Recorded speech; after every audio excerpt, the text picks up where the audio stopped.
தனிப்பட்ட முறையில எனக்கு இதுல விருப்பமே இல்ல.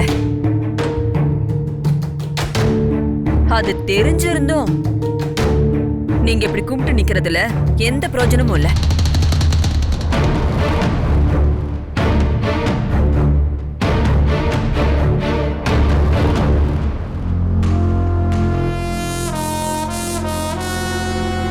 இங்க பாரு, மாமாவோட இந்த நிலைமை உன்னோட தப்ப மறைச்சிருச்சு.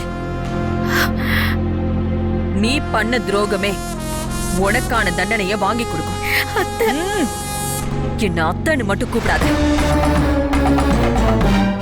எந்த ஜென்மத்துல என்ன பாவம் பண்ணனே தெரியல, என் பையன் சூர்யாவுக்கு இப்படி ஒருத்தி பொண்டாட்டியா வந்து வச்சிருக்கான். அவனோட வாழ்க்கை எப்படியெல்லாம் இருக்கணும்னு நான் கற்பனை பண்ணி வச்சிருந்தேன் தெரியுமா உனக்கு? ஆனா அது காணல் நீரா கரைஞ்சு போச்சு. உன்னையெல்லாம் இந்த வீட்டுக்குள்ள வச்சுக்க வேண்டிய சூழ்நிலையை நினைச்சு நான் நொந்துக்கிறேன். இனிமே என் கண்ணுல மட்டும் பற்றாத. இப்பதானே சொன்னேன் என்ன அத்தன்னு கூப்பிடாதன்னு. இனிமே என்ன அத்தன்னு கூப்பிட்ட உன்னை எதுவும் பண்ண மாட்டேன். என்னையே நான் ஏதாவது பண்ணிக்குவேன்.